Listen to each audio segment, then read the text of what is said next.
Thank you. Right then. So welcome everybody. Thank you so much for coming along, joining us tonight.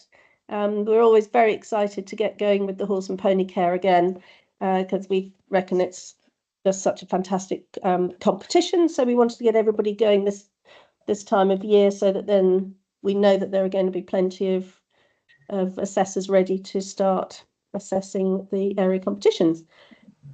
Thank you to Blue Cross. We'll chat about them again in a moment, but we wouldn't be able to run the competition without them. They're fantastic sponsors. So I'm Lee Allen. For anybody I don't know, we're doing echoing somewhere. Somebody's still on. Lovely to meet you if I haven't already. And it's really good to be able to see most of you this evening. The last couple of ones we've done, we haven't been able to see anybody, and it's horrible just speaking to an empty space. So, as we've sort of said before, have your microphones off. Cameras is fine. You just might find that Teams sometimes takes quite a lot of chunky out of your laptop, so you might get a better ride without them on, but it doesn't matter either way. There will be time for Q&A at the end, but please make sure that you put your name and your branch or centre into the chat. We won't just be doing sort of open questions. It will be from the chat, because otherwise it'll just get a bit out of control. But I'd say it's really useful to know who you are. I know we put there the hand up, but actually I think it's much easier if we can do it through the chat if we can. We are recording this, so it will be sent out and probably put onto the website on the horsemanship Facebook page as well. Info that we'll give you later on, and a load of information and links will be sent as well, including the one to the rule book, I think. It's great. Thanks, Emma. So this is the sort of basic overview. I'm not going to read through it, you'll be pleased to hear, but just to give you an idea of what we're going to be covering. So we do have a specific Q&A at the end, but we'll be keeping an eye on the chat. So if there's anything that comes up during the presentation that we think would be useful to discuss at the time, then obviously we'll do that, just to make sure that we don't lose too much.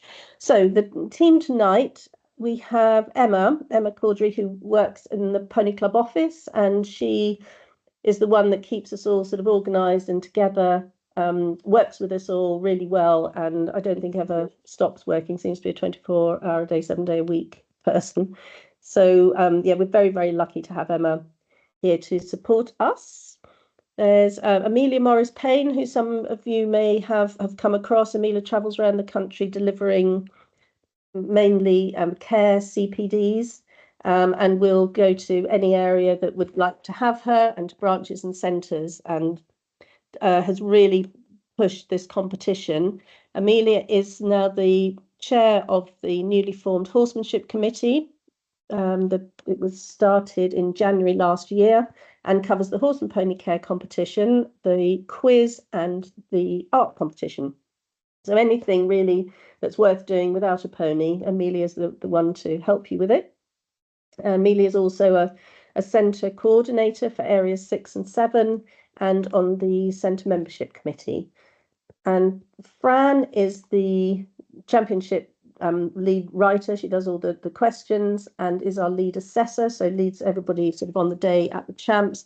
Fran's been involved with the horse and pony care for years at area level, and has now taken all those expertise on to run things at the champs, which is absolutely fantastic. So whilst you have Fran here this evening, she's really the person to sort of go to about anything to do with the questions and assessing. And I'm Lee, and my present Pony Club hat is as chair of the centre membership committee, and I'm Fran's right-hand man person, whatever it's called now, with the questions. So we sort of work together on those, and I absolutely love assessing at the champs as well. I think that's us. So 2 minutes on the Blue on the Blue Cross. The Blue Cross has been around for about 125 years, and they have been sponsoring the horse and pony care competition for over 20. We think maybe it's 21 or 2 years, which is amazing. And they're always around if anybody wants to sort of talk to them. they work. We were talking to Kerry last time about it. They have 1,200 ponies in homes, or ponies and horses in homes at the moment. They don't do any keeping them where they are. It's not a retirement home. They very definitely like them to go out and be rehomed. They obviously, as you can see from the pictures, work with all sorts of other animals as well. But I'd say about 1,200 in homes at the moment. And they have a couple of sites around the country, and usually between 30 and 40 horses and ponies at each of those at any one time. They're often looking for foster homes, so people that will take them on for a short time until a permanent home is found, or for rehab, that sort of thing. So if you know any families that are looking for a pony or horse, or you happen to have a spare hay net hanging around, then maybe there'd be something to look into. Anyway, as I say, they've been wonderful sponsors to us. And if you are at the Champs, then do look out and look for them and find them, because they're such a fantastic, friendly group of people. So I think that is Blue Cross. So what I'm going to do now is pass you on to Amelia, who will start chatting about why we're here. Okay, thank you. Hello everybody, and thank you for coming. It's great to see so many people here, and lovely to see that we're all on screens this time, which is nice, because the last two we've had without sort of screens, so this is lovely to see you all. So this tonight is about the assessors and the assessors' role in this competition. There will be people here that will have possibly done the competition before, but there will be new people here. So we will do an overview of the competition. So what is the Horse and Pony Care competition? It's a competition with 3 members of a centre or branch, and they're demonstrating their knowledge and practical skills taken from the Pony Club test syllabus and the achievement badges depending on their level. There's 3 levels. There's mini, junior and senior. The big change this year, so the mini level is for 10 and unders, and 1 member is 8 years and under. And this may become a little bit key in some of what we do in tonight, is understanding that you will have a younger member in the team who may have slightly different needs to the older members. So in the minis it's 10 and unders. In the juniors, it is now 14 and under. So this has been raised by a year. So it was 13 and under. It's now gone to 14 and under. And 1 member is 11 and under. So quite a bit younger. And then the seniors consists of 3 members aged 25 and under on the 1st of January, with 1 member needing to be 16 years and under. So that's a sort of an overview of what the competition is about. We have a rule book, and I think for assessors, it's really important that you are aware of this rule book and you do sort of understand the rules, and definitely have had a look through it. The rule book looks after Horse and Pony Care quiz and the art competition and the PCIA international team, which is a team that's a competitive team that's linked to the quiz and Horse and Pony Care. So the rule book's on the Pony Club website, and you can scan that QR code if you would like to go to it, and they are available to buy on Amazon. So I think it is quite important that you get the rule book. So roles and qualities of an assessor. I think this is probably one of the key things that we really want to sort of zone in on, is that you are approachable and child friendly and understanding of children, and or what we call our members. Some of these are up to 25, so they're not children. You're knowledgeable, you're presentable, you're encouraging and supportive, you're on time, you're fair and consistent, and most of all that you are passionate about horse and pony care, which is where I started. I think I was passionate about horse and pony care, and from that I think I must have shouted the loudest, so they put me in a position where I actually run it now, but so being really passionate. So we're going to hand over to Fran, and she is going to give us, Fran is our Chief Assessor. She is also our question writer for the championships, so she leads the championships team. So I'm going to hand over to Fran, and she's going to sort of give you a little bit of a tour through assessors and guidelines.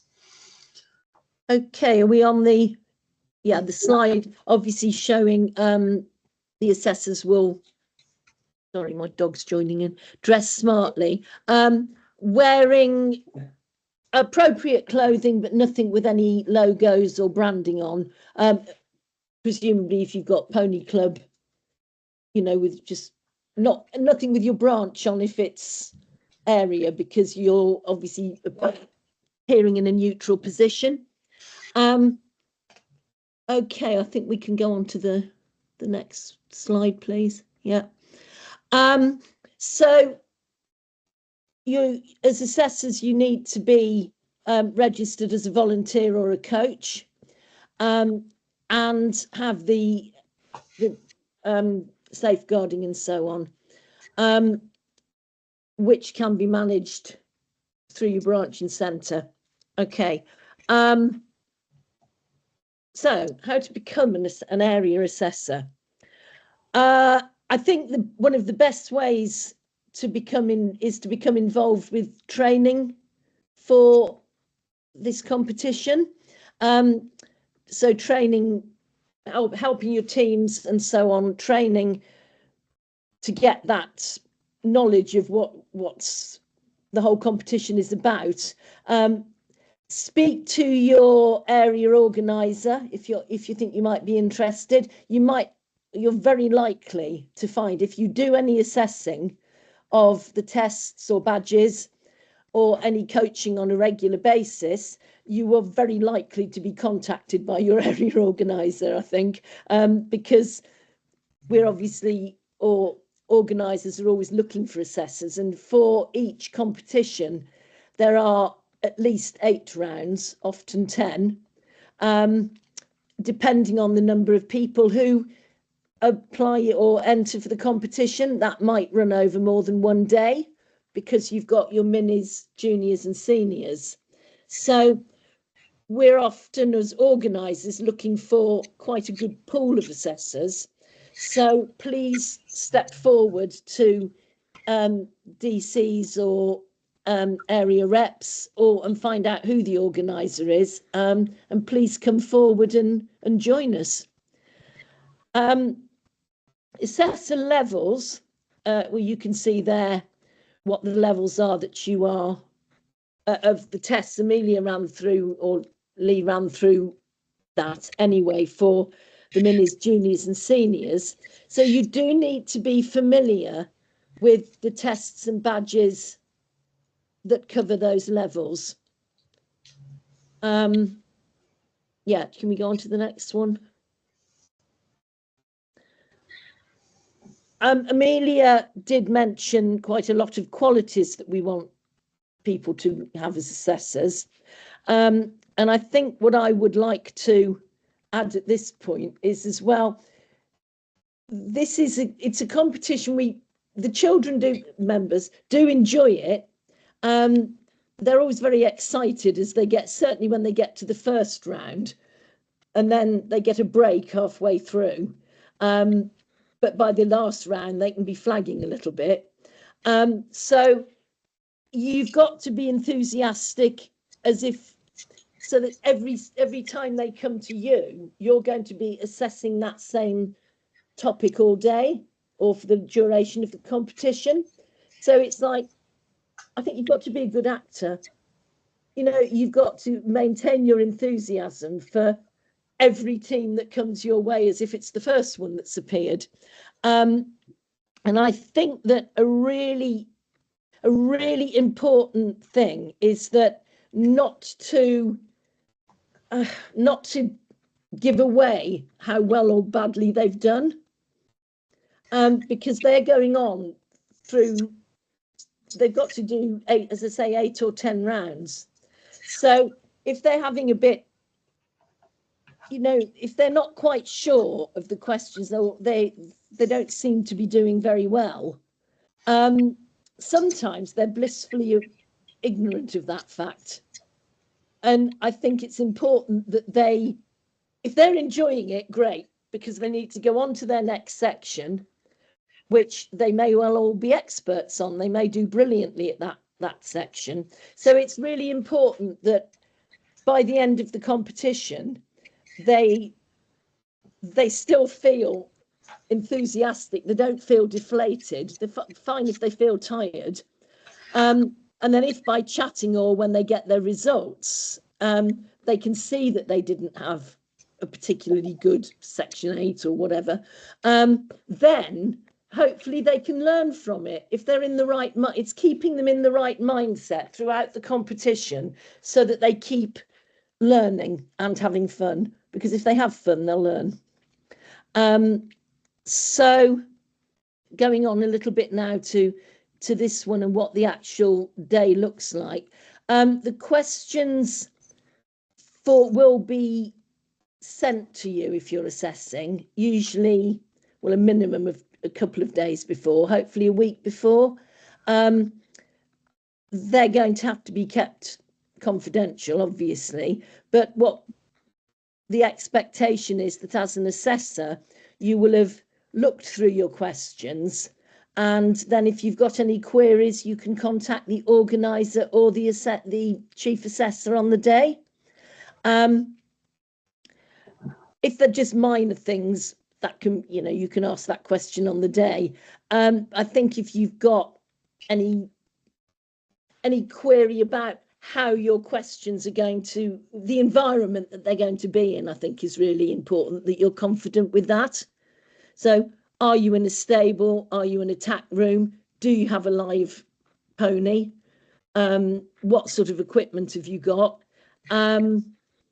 And if that's not obvious from the questions and the information you're sent, then do contact the organizer. Okay.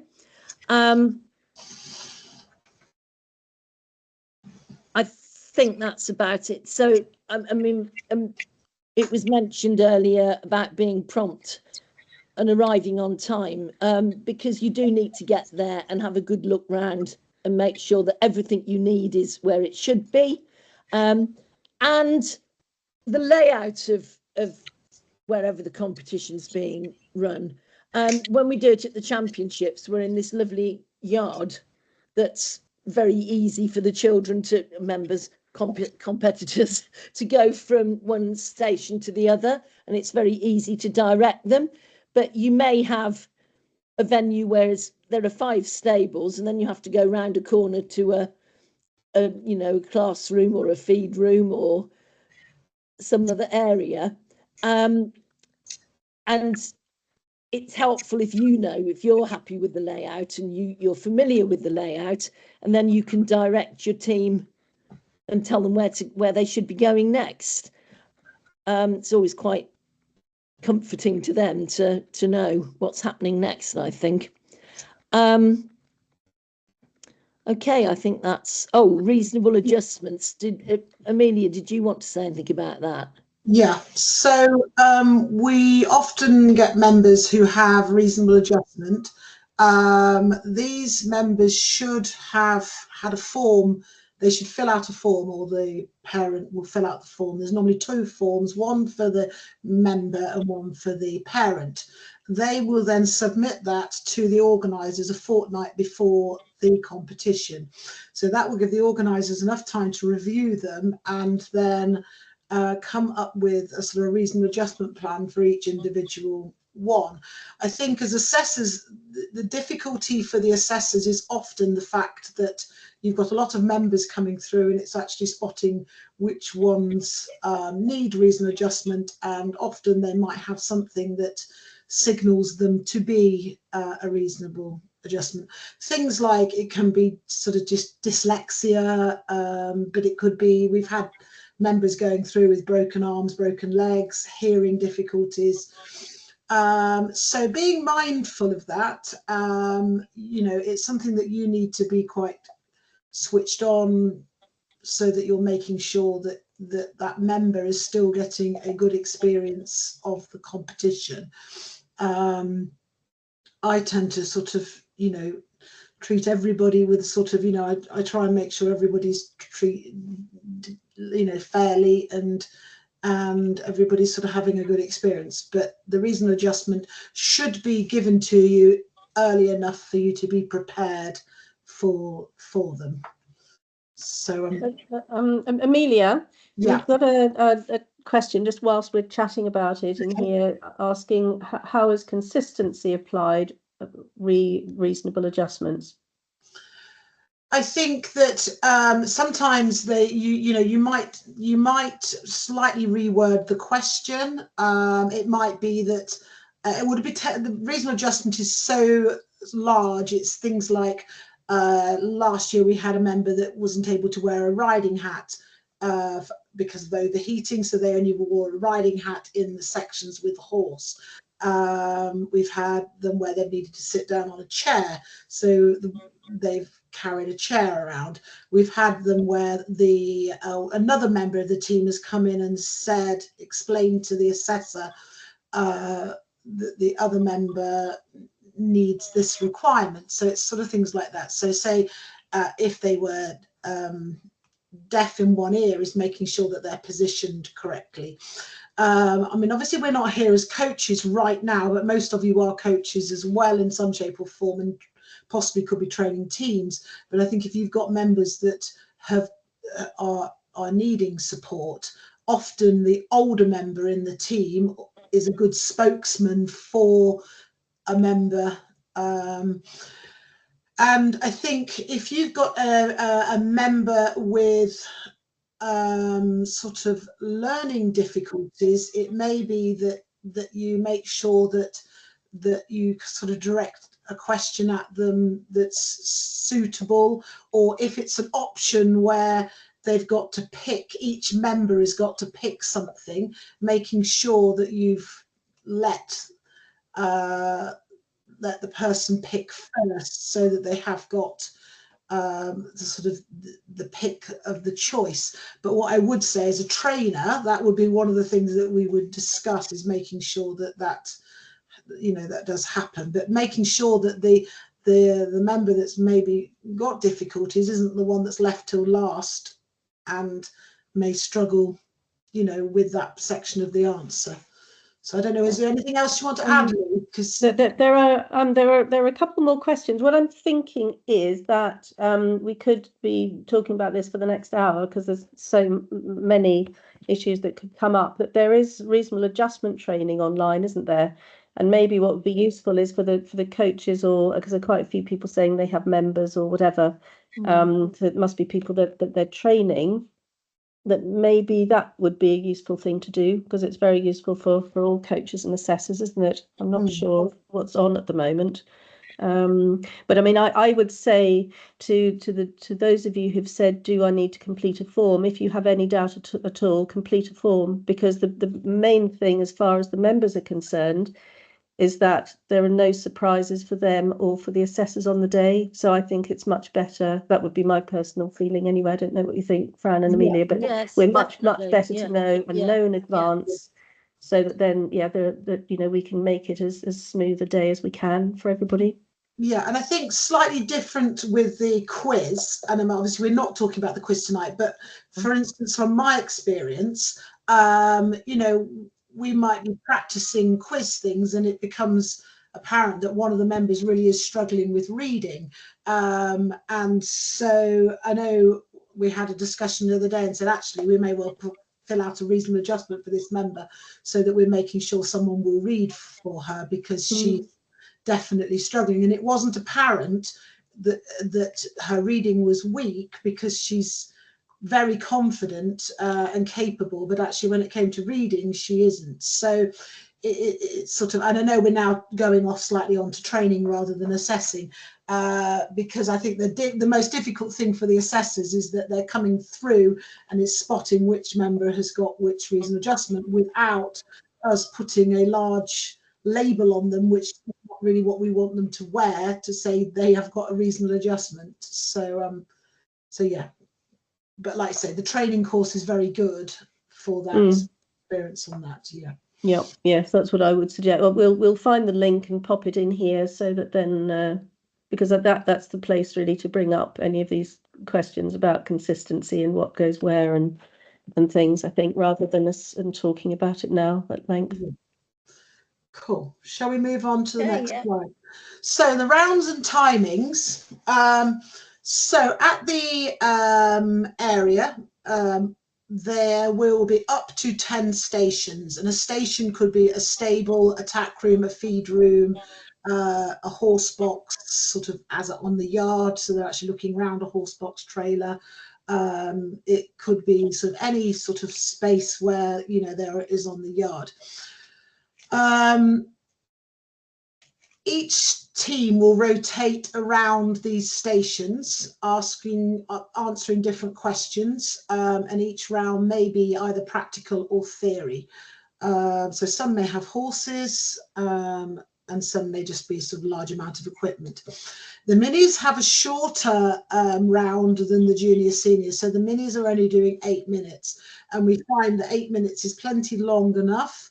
You know, some of these minis can be sort of as young as 6, 7, even younger. And so 8 minutes is sort of the perfect time we find for them. At the start of the round, it will start with a whistle, and this will be a clear blow of a whistle that will start you off. And then there will be a signal, or someone will shout, or there will be a bell at 2 minutes before the end.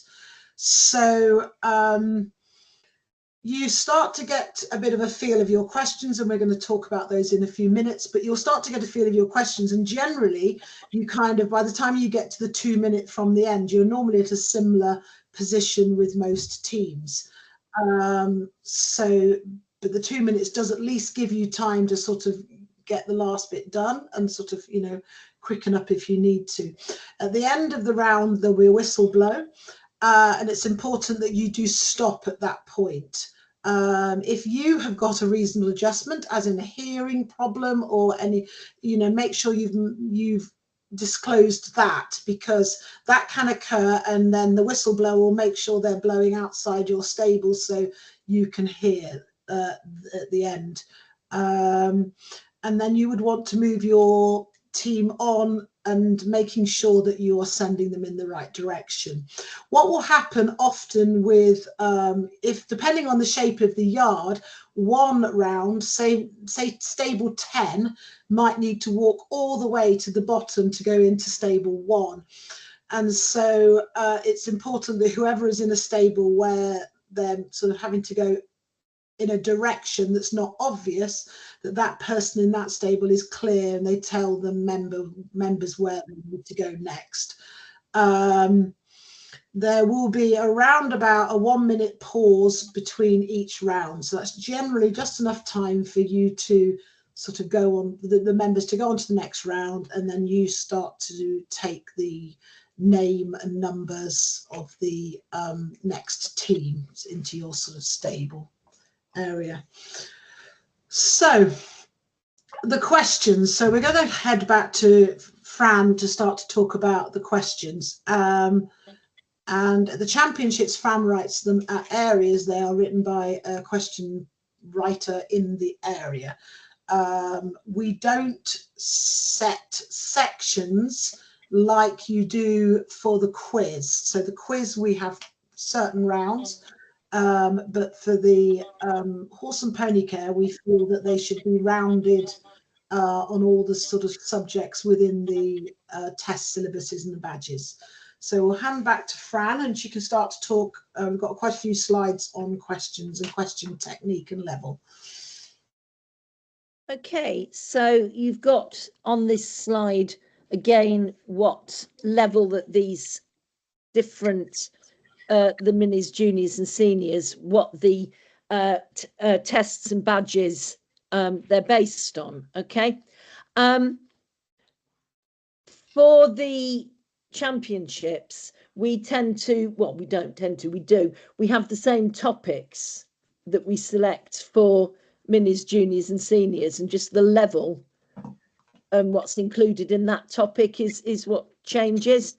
But I think for areas, it's very much what questions you select for your rounds, or what rounds you select, and then the questions that go into those rounds very much depends on the facilities you've got, really.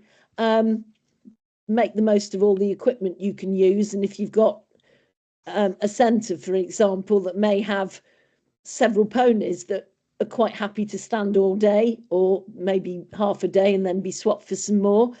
So your rounds can be quite practically based then. Okay, but that, let's say that slide clearly explains the levels. I think it's fairly self-explanatory, really. So if you'd like to move on. Okay, question technique. Again, when you've got your questions, look at them and just check. Think, well, you know, somebody else, you can look at a question and think, oh, well, I think that's my take on what sort of answer that's requiring, and what that question is actually asking. If you feel you want to word it slightly differently, that's absolutely fine, so long as you do that for all the teams. Okay. If you want to, before the competition starts, discuss it with the organizer or the person leading the assessing on that competition, absolutely fine. But it is really important to be consistent. And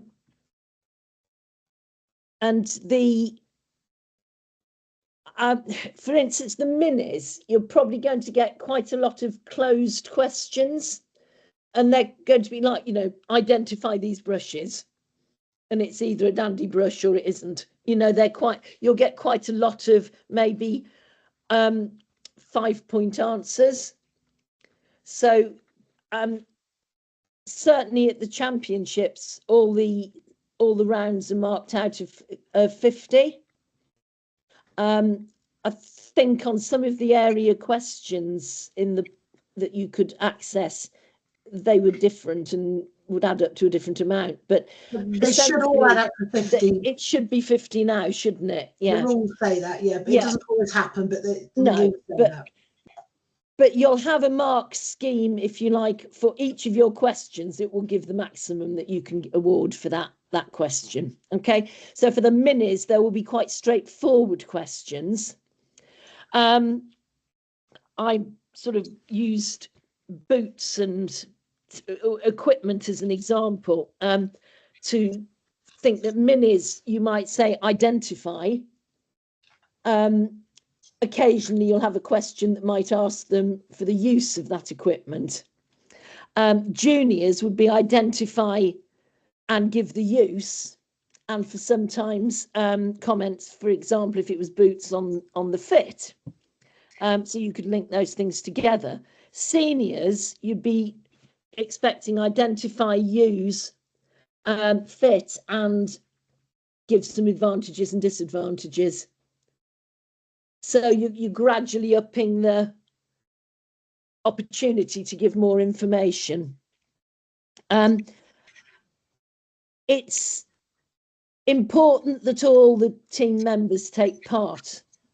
Now, how you do that as an assessor is up to you.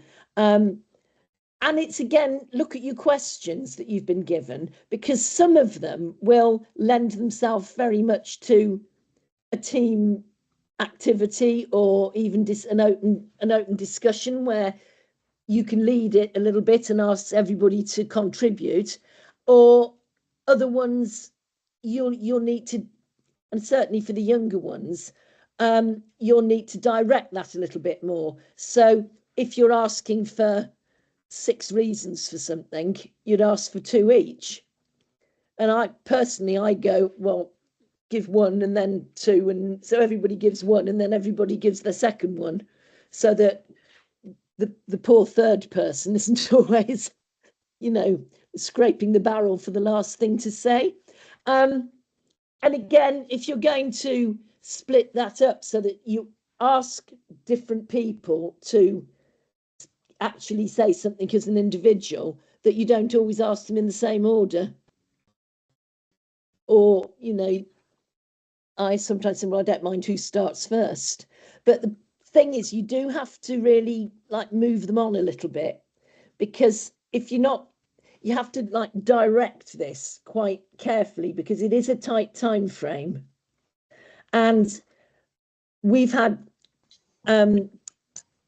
things happen before where you ask, right, okay, so I want you all to, you're going to discuss the use of this, and they go into some sort of little huddle and all sort of start trying to decide who says what, and then they're wasting a lot of time doing that. So I think it's quite important to, in a friendly way, just direct and stage manage a little bit what goes on. There's a bullet point there about if they get stuck on a question. It's really important that they get the chance to answer all the questions in that round. Particularly if the marks are, you've got 2 questions that are worth 5, 2 that are worth 10, and I don't know, you can do the maths how you like, but sometimes you might have a practical task and it might be worth 20 marks. And if they've got stuck on the question, which might have been a discussion one that was only worth 5 marks, and they're taking, and then they run out of time.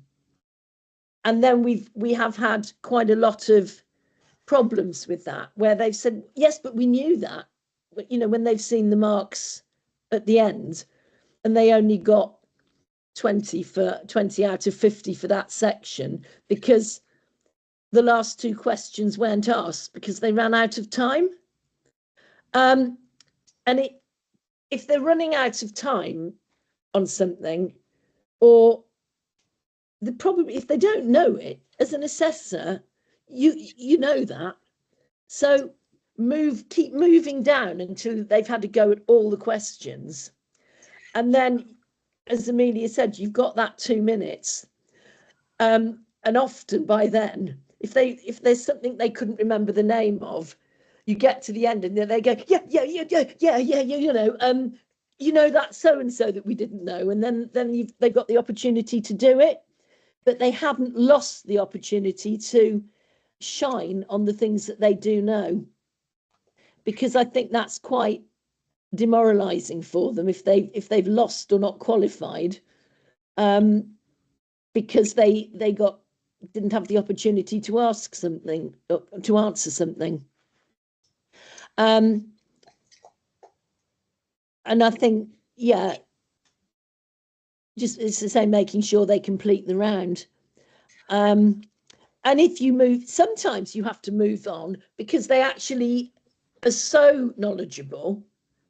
They're getting really carried away and they're giving you loads and loads. And then you look at your sheet and you think, oh, damn, I haven't asked that last question. And that can't happen. You know, you have to rein them in a little bit sometimes, as much as you have to divert them if things are clearly not going well. I think that's enough on that. So these are the sample of the templates for the questions. So you have your question and your marks available and your mark given. So for comments, really a 1-word comment if you need to, but there's really not a great deal of time to write comments. It's worth having that there if somebody was really outstanding, if they were very, very good on something. And if there's a reason that you've given them a low mark, I think it's a bit like, approach it like a dressage score. You know, that if you're giving under a certain mark, you have to make a comment. And if you've got top marks, well, you probably don't really need a comment because they were clearly very good. it's useful to just have a comment if they haven't done terribly well, just to remind yourself or them as what actually did happen, because they will get their sheets after at the end of the competition. So again, when it says comments, do be tactful and careful about what you write. Bear in mind they will read them. There is a prize for the best individual, which is a little bit of a difficult one to get your head around sometimes because it's a team competition.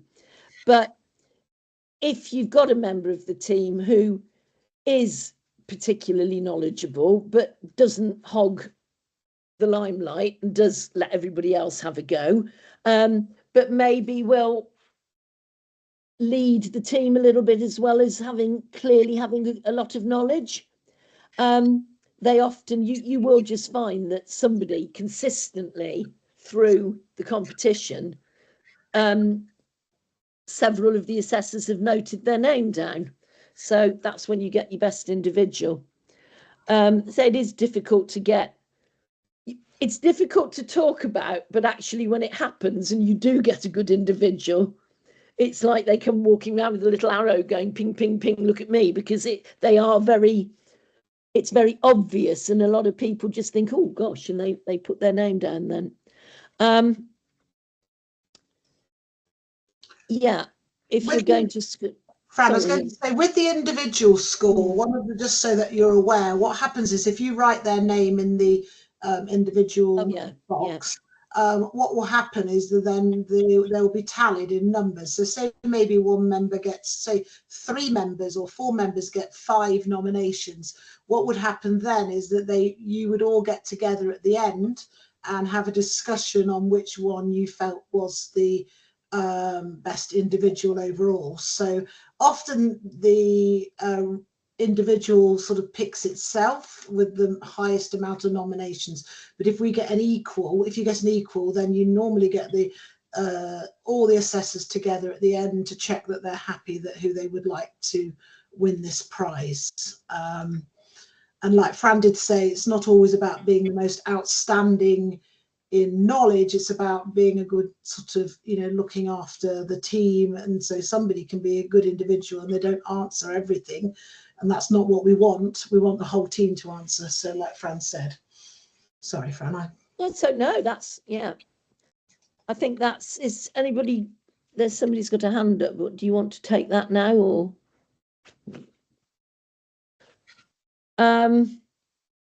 so yeah, so the score sheets, I think that's how that works. I think that's fairly obvious. So do you want to move?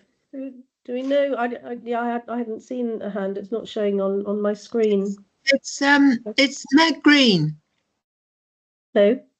Hello, can you hear me? Yes, thank you. Yep. Okay. The scoring of the questions.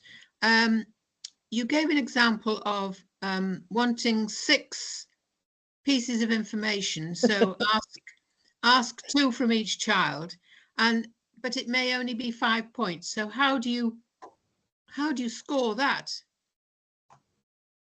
Well, if they get all of them right, it's 5, and I suppose you just knock them a mark down if they miss it.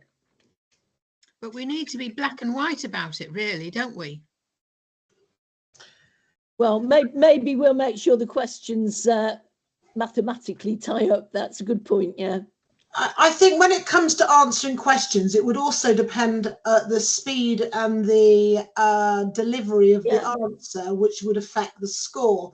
If the members all got together and had a long discussion, and one of the members told the other 2 members the answer, and then they delivered the answer each individually, then I would be inclined to not score them as highly as if each individually answered on their own without any help, if you follow me. So there's a little bit of like, and a little bit like if somebody was holding a Pelham bit upside down and they gave me all the details about the Pelham bit, but they were holding it upside down, I would mark them down, regardless of whether the knowledge was there. in terms of they told you, you know, this is a pelham, it's a vulcanite pelham, it's got a curb chain. They could tell you all of that, but if they were holding the bit upside down, I would mark them down. So I think when sometimes there is, you know, there might be 3 answers and 5 score, it could be that you might, you know, if they took a long time to answer the question and sort of went round the houses to get to it, then I wouldn't be giving them such as high a score as a team that just immediately answered the question. So that's kind of sort of the problem is with the scoring, you can't always make everything come out of like it's to make it add up to 50. And I think with assessors assessing the competition, you're never going to be able to make the competition fully black and white, because my sort of what I would expect a member to answer might vary just slightly to what another assessor might, you know, because some assessors will make a sort of a score scheme, and others will sort of do it more on, you know, sort of what they're seeing in front of them. So, yeah.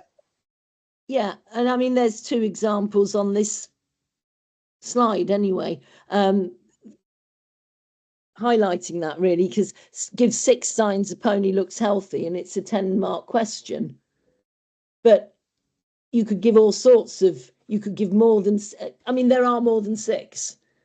And how you do that, whether you ask each member to give you 2, it's just a way of, you can't ask more than that because you won't have time, and you want them to all have a go, really. And I think that would be one. I think the 6 often pops up because there are 3 team members, and so you want to try and encourage everybody to say two things. But I agree, you know, but that's how we do it, Amelia, isn't it? You do it on the quality of the whole answer, really. Yeah. So those are some examples of mini questions. That I think those are ones that we've used at the championships, aren't they, Amelia? Yeah. Yeah. There was Liz Maidley put a hand up. Liz, did you want to add something? Only because I know Liz was a assessor. Yeah, sure. Hi everyone. Yeah, just on that, allocating marks for the questions when they don't quite add up to 5, or they don't appear to add up to 5. What I tend to do is, when I've had a look at my questions, say we've got something like where we need 10 on that last slide where you've got 10 marks, I would give 1.5 for each answer, and then if it was really fluent all the way through, then to make it up to the 10 would give a mark because it was fluent all the way through and everybody gave the right amount of answers. And the same would apply with if it was a 5 point for on the 5 point questions as well. So I just put that on my crib sheet before I start assessing, and then it's almost like a bonus for the full house to make it up to the 5 or the 10. Okay, thanks, Liz. We've got Catherine Wood here. She's number 1 hand. Hello, sorry, I was just trying to come off mute. Okay, and where are you from, Catherine? Right. I guess my question mark comes as we talked about consistency earlier, and this 3-minute conversation has made it feel very inconsistent all of a sudden, potentially. And I accept that there's going to be some inconsistencies creeping in. I just wondered, I can go away quite easily, it's fine.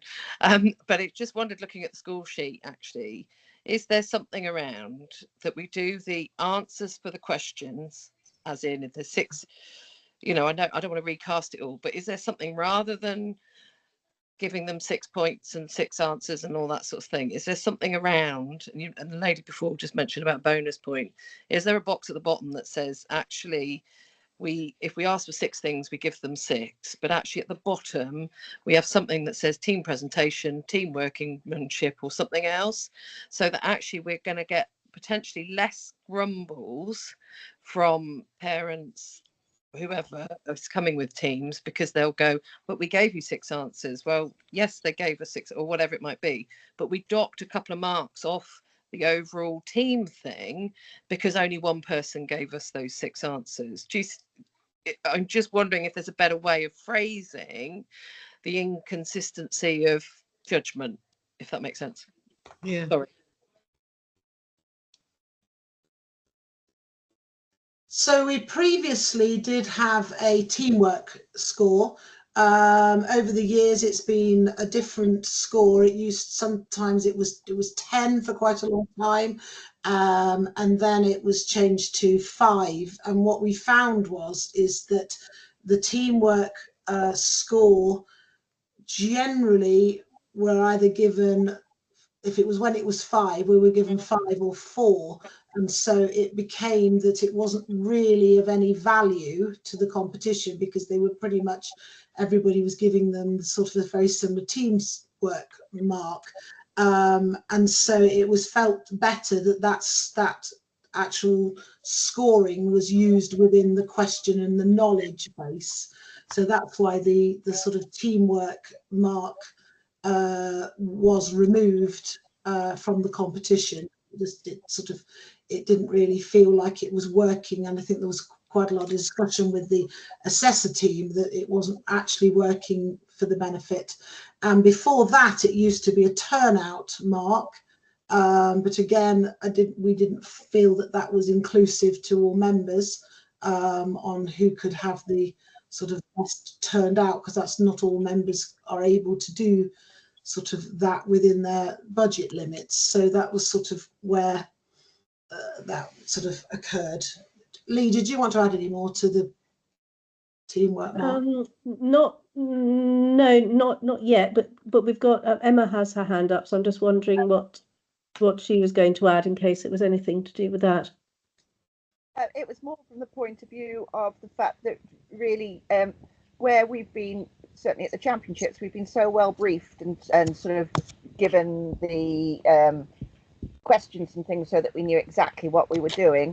I think, to be fair, it's our consistency within our marking is the important thing, and I think it needs to sort of be emphasised that we are consistent across the board, so that we try to be we are as fair as possible in our marking of the answers of the candidates that give us at the time.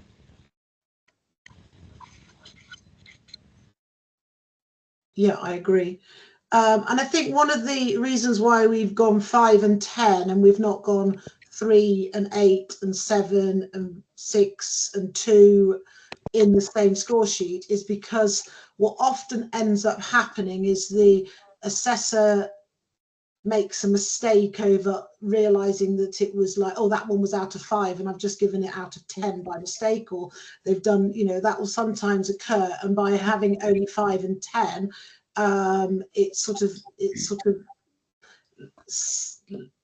minimizes the confusion, which is why that's sort of how it's occurred. I think there's sometimes, particularly with the seniors, I think when we get to the seniors, you'll see there'll be more like 10 answers. So then there is more. And I think it's really only the minis where there's more, like Fran said, like direct answers, so that they sort of like, they all pick up 2 pieces of equipment and talk about it, or they all pick up 1 piece of equipment and talk about it. So, and again, I think it's the how the question is answered and the speed it's answered, and that would sometimes affect the score. In the minis, you often find they're very, very good, and so there's very little difference. A lot of teams will be getting nearly full marks because they're so good at it, because you can't actually make the questions difficult enough for the level, and some of the children are outstanding in the minis. And Liz, do you want to go again? Just answer. Yeah, I just think it's really important that it catches you out if you've not really unpicked all the questions and given yourself a bit of a marking schedule. I noticed in the chat there were some questions about half marks, and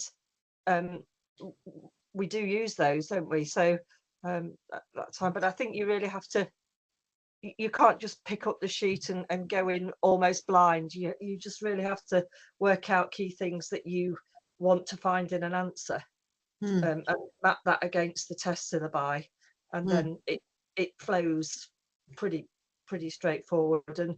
And as Emma said, then you have a consistency across your marking on your station, which brings its fairness. Absolutely. I'm going to be involved with the writing of the questions for Area 5.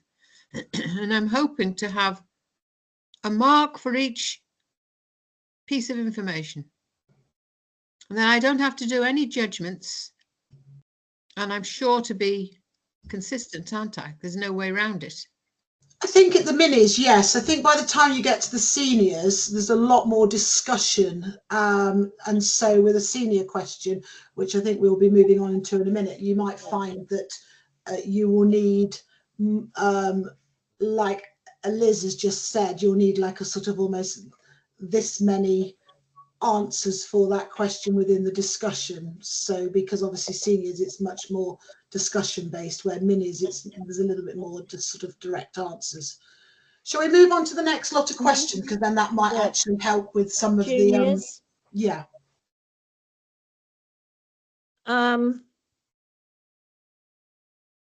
Yeah, so those are some examples of the questions at junior level. I don't know, just have a look at them and see what you all think. We've got, was somebody got to say something? No, I was just going to say there's a lot less name 3 items, Yeah, absolutely. A lot less. And it's asking for a lot more information in terms of, as I said earlier, for juniors, it's not just about identifying it, it's about how you would use something, how you would fit something, more information on that. So if you're looking for, we've put rugs into travelling there, so that they've got to give, so the question about choosing the rug, you'd expect them to say why they not just name them, say what you would use them for, in terms of when you would use them to travel, that sort of thing. And the loading into the vehicle, again, it's a 10-point question because there's things involved there about how you're going to instruct your helper. So you've got a safety element in there as well. And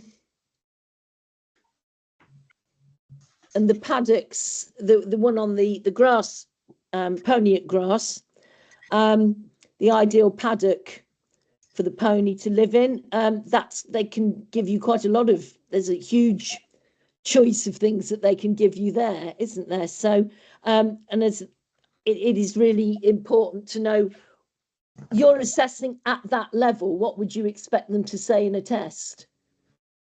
You know, there's all sorts of things that can be included in the topic of the pony at grass. But at different levels, you're wanting a different amount, different type of information. So that's why the questions are the difference between the levels. And so this is where we've got to with the junior ones, really. Okay, so everybody happy with the senior ones? Yeah.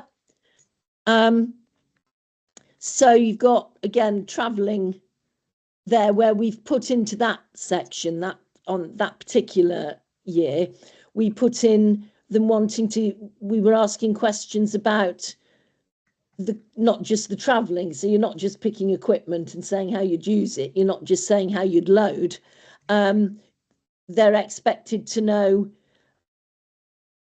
how to prepare, what they get ready the day before, what's essential to take.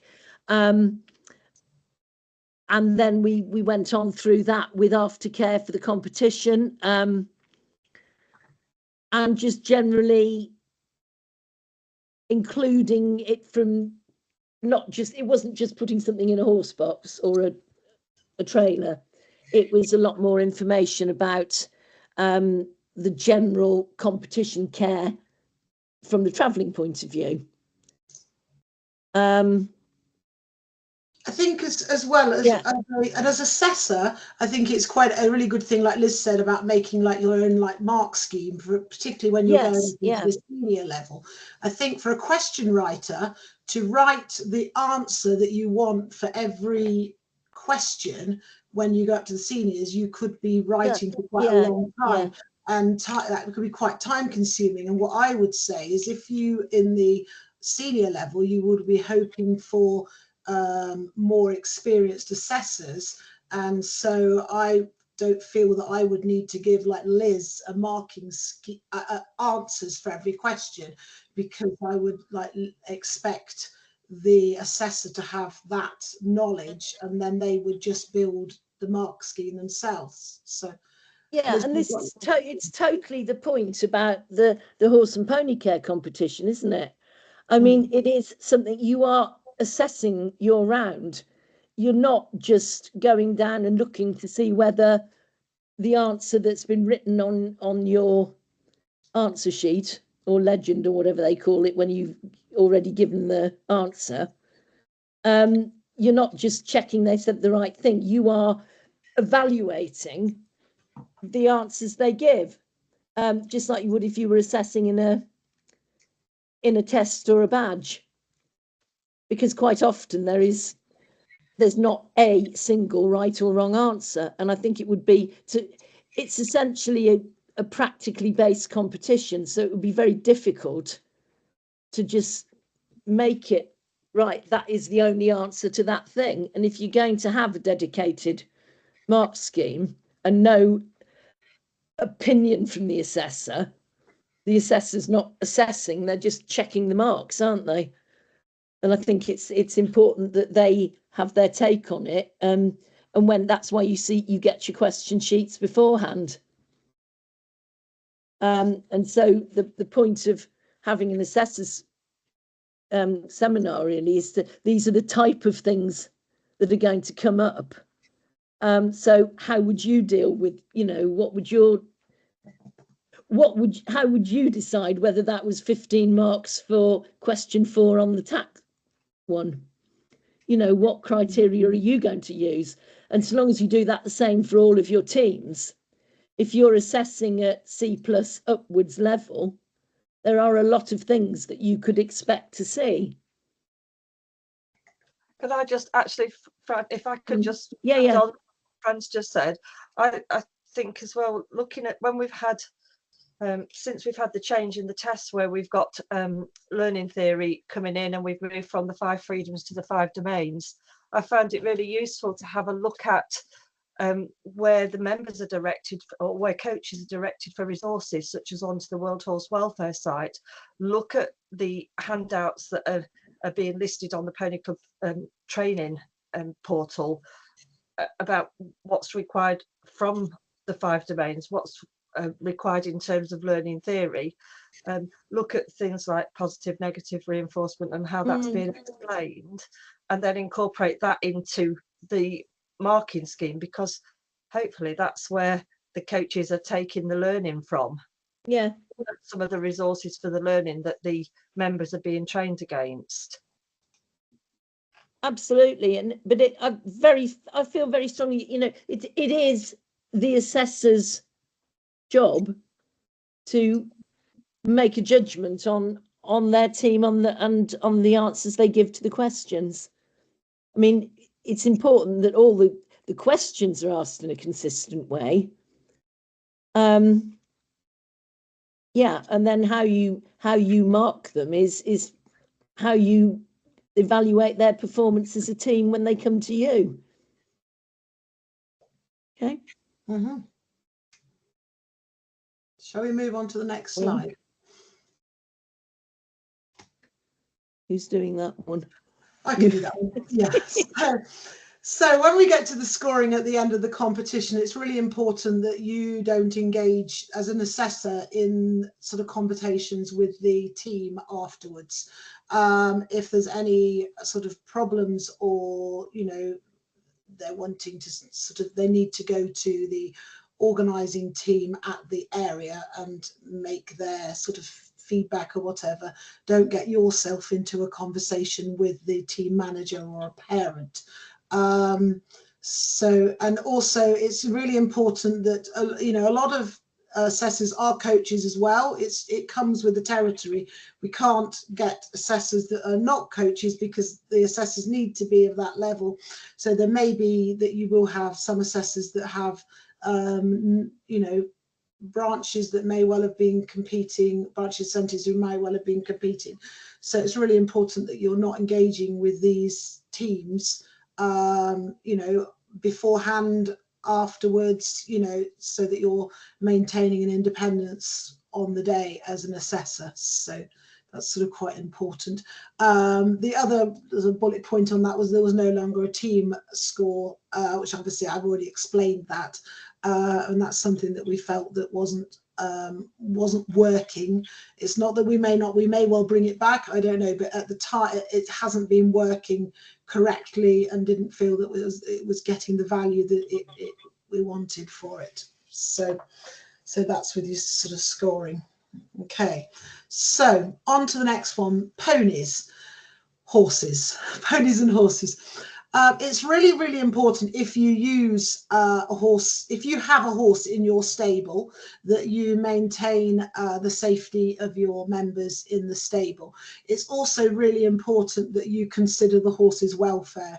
And if you feel that your question isn't fitting with the welfare of the horse, then you may decide that you're going to ask it in a different way, so that the horse isn't having a bridle put on in every round. I think if it is, then maybe you should be feeding that back if you see the question the week before, and is that actually a suitable question to sort of have a bridle put on and off the pony 20 times or 10 times or whatever.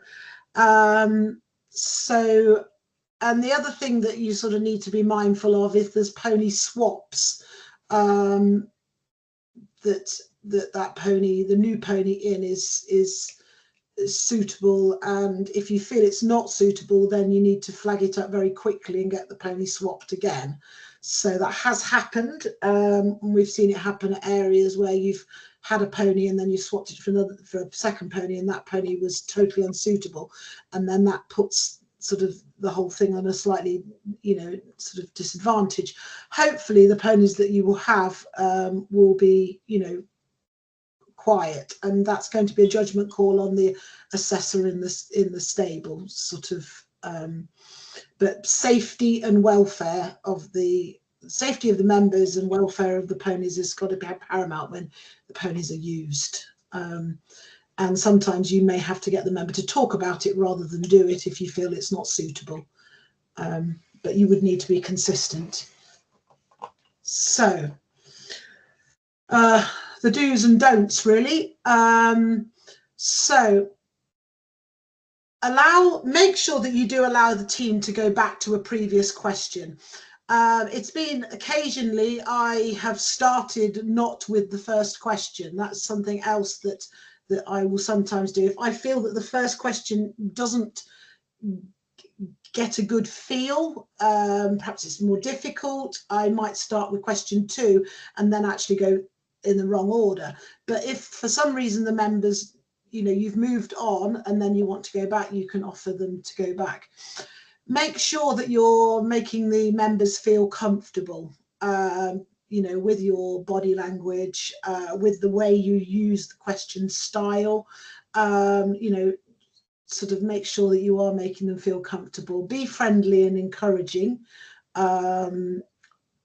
If you're not doing that in Pony Club, then that's a shame.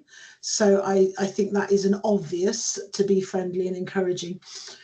Be aware of your body language and your facial expressions. So Fran sort of touched on that a little bit.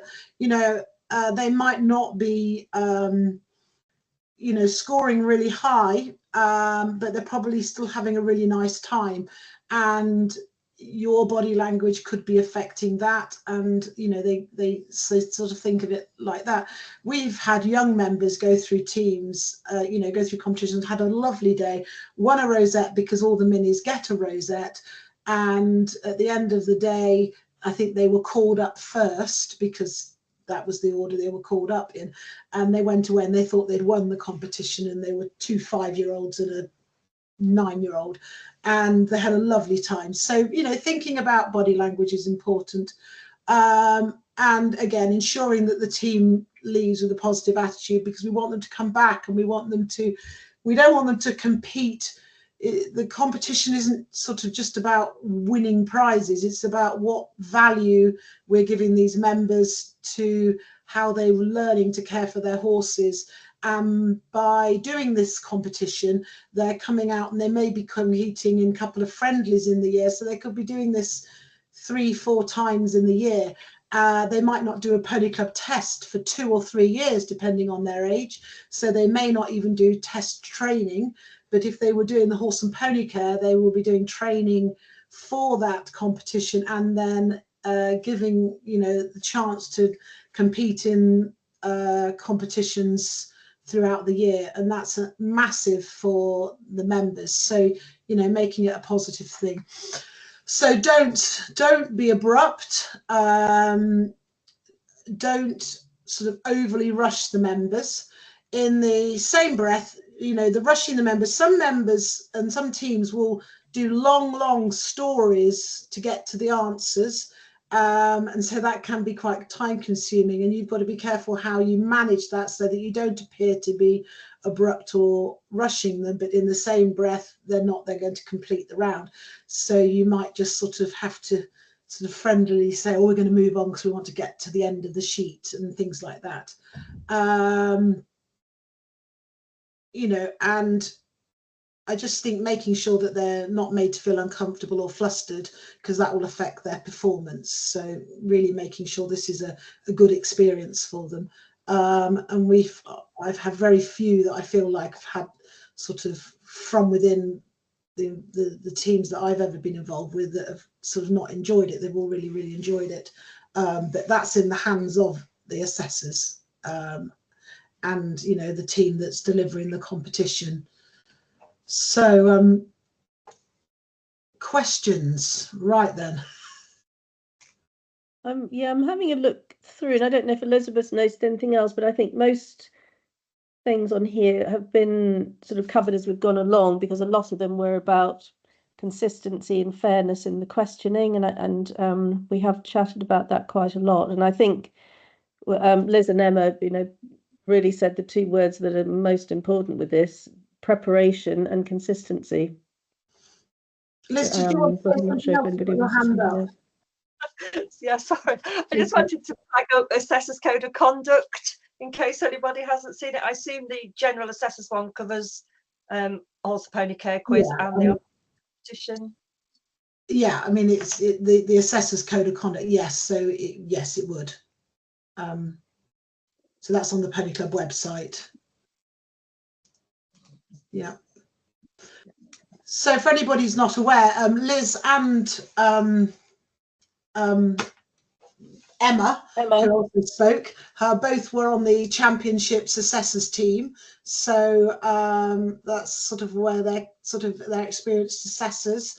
They both assessed. I think Liz assessed on all 3 days, and Emma assessed on the senior day. So these are experienced assessors. If you are a new assessor, then there's lots of people all the way around the country that are experienced in this competition, and, you know, reaching out to them and maybe shadowing them, and also potentially doing the assessor courses like the D&D Plus assessor course, C-Test assessor, C Plus, you know, that's a good way of, you know, getting more experience. It's also a good way of sort of networking with the local sort of community. If you've never done the competition, then, you know, it might be something, if you didn't feel that you want to assess first time, you may offer to volunteer at the area, and then you can see it sort of being run itself. So that's sort of another way that you could get more involved in this. Is there anything else that Lee and Fran would like to add?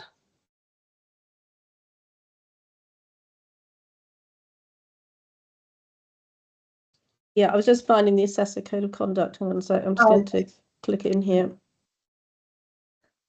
because I was doing that. There we go. Yeah, so the assessor code of conduct was updated at the end of last year. So anybody that's assessing anything from e-test upwards needs to be aware of that. Yeah, I'm not sure there is anything else really. We've had why I've got everybody here, because we are looking for some experienced volunteers. I just say the word volunteers for the quiz finals.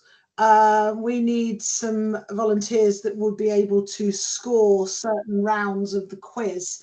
So if there's anybody that would love to be more involved, this is another way to get involved and join the team. So do reach out to us if you would like to come to the quiz finals. It's at Sheffield Wednesday football ground, and it's on the, is it the 5th?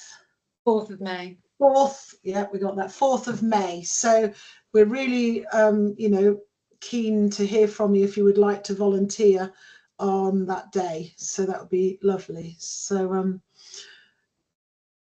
Amelia, somebody just asked about the section, just said how many sections would an assessor do at a competition, which would normally be one, and then they've gone on to, but it depends, doesn't it, on how it's being run. It is a good question, actually. In most cases, one assessor will just do one section. But sometimes when the entries are low, particularly in the seniors, so say if there was, I don't know, three teams, or there was a very low number of teams, it may be that they have only a couple of assessors, but they rotate them round 3 assessors, so you might end up doing more than one round. I've definitely done it where I've done seniors where I've assessed 2 rounds. So you do one and then they move on, and then they come back round and then they do another. So at that point, obviously you've got more.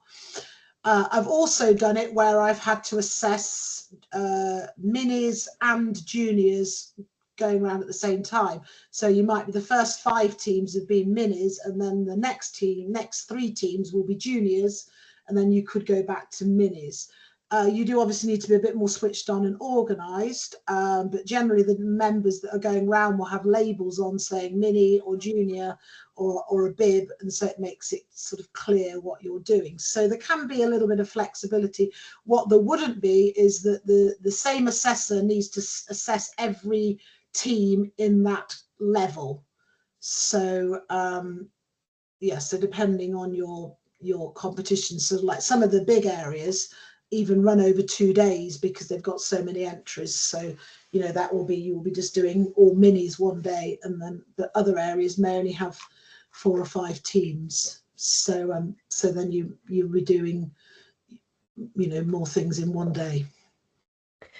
Catherine has asked, well, she's keen to be involved and to help, which is brilliant, isn't it? Just who to contact. So just make sure that's clarified. Or yeah.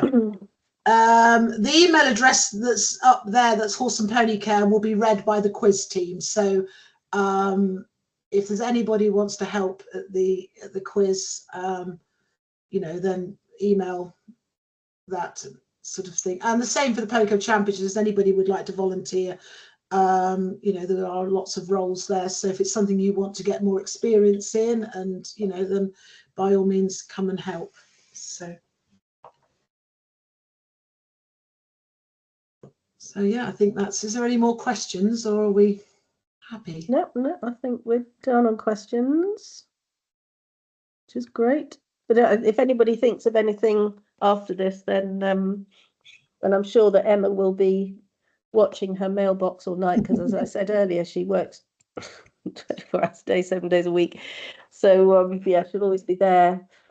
So anything that comes up afterwards, that would be, do please let us know.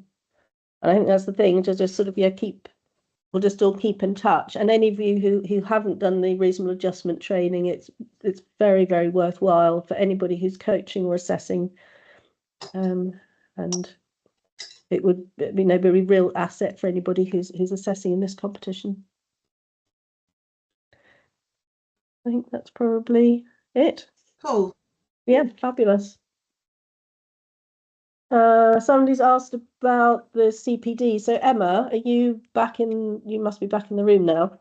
Yes, Are you able to pick up from from the chat everybody's names and column numbers and things? I can. If anyone who's here for their CPD, if they could pop an email to the Horse and Pony Care inbox, then I can work through one by one and make sure I get everyone done. Otherwise, I might miss someone. Yeah, I think that's very sensible. Yeah, so everybody please email Emma just to confirm. That would be fab, so we don't miss anybody.